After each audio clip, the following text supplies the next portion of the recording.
नमस्कार दोस्तों, मेरा नाम ब्रजेश कुमार है।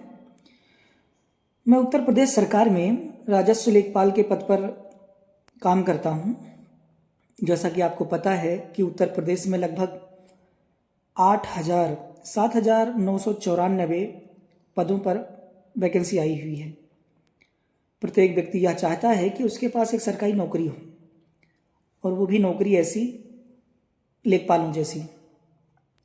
जब से वैकेंसी आई है, बाज़ार में बहुत हो हल्ला है। तो मैं खुद लेखपाल हूँ और मैंने इसकी तैयारी की है, तो मुझे लगा क्यों ना मैं अपना एक्सपीरियंस आप लोगों से शेयर करूँ और अपने वीडियोज के माध्यम से वो रास्ते बताऊँ जिन पर चलकर मैं स्वयं यहाँ तक पहुँचा हूँ।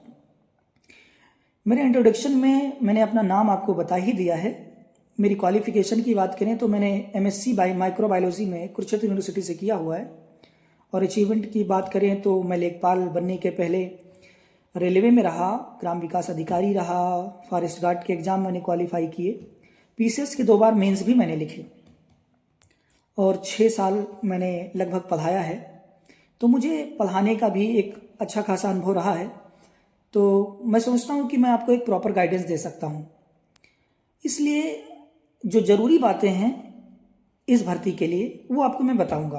तो आज हम एक बेसिक बात पे बात करेंगे कि हमें इस परीक्षा में बैठना कैसे है। तो आपको पता है कि हमारे लगभग 8,000 पद हैं। 16 तारीख को ये प्रकाशन हो चुका था इसका, और 29 दिसंबर से इसके फॉर्म भरे जाने शुरू हैं। 1 महीना यानी 28 जनवरी 2026 तक इसके फॉर्म भरे जाएंगे, और 4 फरवरी तक इसमें संशोधन किए जाएंगे अगर कोई आपसे गलती हो जाती है तो। कौन इस परीक्षा में आवेदन कर सकता है? तो अभी के लिए जिन लोगों का पेट में स्क्वायर जो स्कोर है वो 0 नंबर से ज़्यादा है, वो सभी लोग इस फॉर्म को अभी भर सकते हैं। फीस की बात करें तो मात्र 25 रुपये इसकी फ़ीस अभी रखी गई, जो आप जानते ही हैं। नोटिफिकेशन को आप अच्छे से पढ़ते हैं। ध्यान देने की बात है कि जो गलती मेरे दोस्तों ने की या लोग करते हैं कि जब आप फॉर्म भरवा रहे हों तो फीस तुरंत कटवाएं, क्योंकि कभी कभी साइबर कैफ़े वाले के पास बहुत काम होता है, तो आपके फॉर्म वो भर देता है लेकिन तुरंत फीस नहीं काटता, जिस वजह से आपका फॉर्म सबमिट नहीं होता और आप वंचित रह जाएंगे। तो ये गलती ना करें। योग्यता की बात करें तो 12वीं की योग्यता मांगी गई है, या इसके आप समकक्ष आपने कोई डिग्री डिप्लोमा किया हो।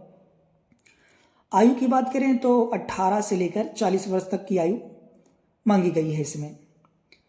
सिलेबस किसी भी एग्ज़ाम को क्वालिफाई करने की रीढ़ होती है, इसलिए सिलेबस पे हम किसी और दिन बहुत डिटेल में बात करेंगे। आज हम एक सरसरी नज़रों से देखेंगे कि हमारा सिलेबस क्या है। तो सिलेबस के अब की बार 3 पैटर्न बनाए गए हैं, 3 भागों में सिलेबस को बांट दिया गया है। जो पहला पार्ट है वो एक तरह से GS का पार्ट है, जिसमें आपको इंडियन हिस्ट्री पढ़नी है, राष्ट्रीय आंदोलन पढ़ने हैं, इकोनॉमिक्स सामाजिक विकास पढ़ना है, ज्योग्राफी पढ़ने हैं, राज्य व्यवस्था संविधान इनको पढ़ना है। ग्राम्य विकास पहले ये बहुत ज़्यादा नंबरों का हुआ करता था, अब की बार सिर्फ 5 नंबर का रखा गया है। विज्ञान प्रौद्योगिकी पढ़ना है आपको। पर्यावरण एवं आपदा प्रबंधन, ये लेखपालों के लिए बहुत ज़रूरी सब्जेक्ट है, इसको पढ़ना है। फिर डाटा इंटरप्रिटेशन पढ़ना है आपको, और हिंदी, ये डाटा इंटरप्रिटेशन और हिंदी 10 नंबर के सब्जेक्ट होंगे। तो ये पहला सिलेबस है, लगभग 65 नंबर का होगा। जो दूसरा पोर्शन है इसका, उसमें आपसे पूछा जाएगा कंप्यूटर, इंफॉर्मेशन टेक्नोलॉजी और करंट अफेयर्स, इनकी जानकारी मांगी जाएगी आपसे। और तीसरा है उत्तर प्रदेश स्पेशल यानी यूपी स्पेशल का जो आपके पास सिलेबस है, सबसे ज़्यादा वेटेज इसका होगा 20 नंबर का।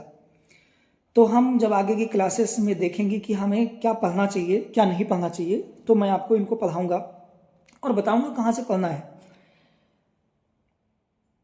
इस फॉर्म को भरते समय या एग्ज़ाम को क्वालिफाई करते समय या तैयारी करते समय हमें क्या नहीं करना चाहिए, इस पर मैं अगर बात करूं तो पहला है कि ओवर इन्फॉर्मेशन।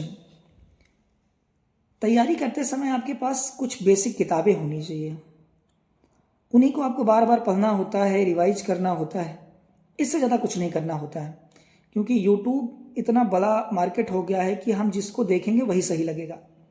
तो हमारा पहला फोकस होना चाहिए कि हम ऑफलाइन किताबों पर ज़्यादा फोकस करें। यूट्यूब से बचने की कोशिश करनी है। मेरे भी वीडियोज को आप जब ज़रूरी लगे तभी देखें, क्योंकि यूट्यूब डिस्ट्रैक्शन का एक बड़ा साधन है। मैं जानता हूँ, जब मैं पिछली बार तैयारी कर रहा था तो मैं इस बात को बहुत दावे के साथ कह सकता हूँ कि यूट्यूब से तैयारी करने वाले मैक्सिमम बच्चे फेल हो गए थे। और ये बात वो लोग अच्छे से समझ सकते हैं जो हमारे साथी लेखपाल हैं, कि जिन लोगों ने भी यूट्यूब पर डिपेंड होकर पढ़ाई की, लगभग वो फेल हो गए। इन पर हम कभी डिटेल में बात करेंगे। पीडीएफ से पढ़ने से बचना है, लिखने की कोशिश करना है कि हम लिख कर कितने अच्छे नोट्स बनाते हैं और उसकी तैयारी करते हैं। तो ये एक बेसिक और मेरा पहला वीडियो था। उम्मीद है आगे जो वीडियो मैं बनाऊंगा वो बहुत बेहतर होंगे। तो ये वीडियो कैसा रहा आप लोग मुझे ज़रूर बताएंगे। और जाते जाते, क्योंकि आप लोगों को तहसीलों में काम करना है, लेखपाल बनना है, तो जाते जाते मेरे एक सवाल का जवाब आप लोग देंगे कि बताएंगे कि भारत की पहली तहसील कौन सी थी। वैसे तो इसको वारेन हेस्टिंग्स ने बसाया था या बनाया था, तो मुझे आप लोग बताएंगे कि भारत की पहली तहसील कौन सी थी। और आप लोगों से मैं जानना चाहूँगा कि आप लोग नेक्स्ट वीडियो किस विषय पर जानना चाहते हैं। पैटर्न के बारे में जानना चाहते हैं, लेखपाल की जॉब कैसी है इसके बारे में जानना चाहते हैं, वर्क प्रोफाइल कैसा है ये जानना चाहते हैं, आप लोग मुझे कमेंट में बताएं। मैं हर एक टॉपिक पे वीडियो बनाऊंगा जिससे आपको बेहतर जानकारी मिल सके। धन्यवाद।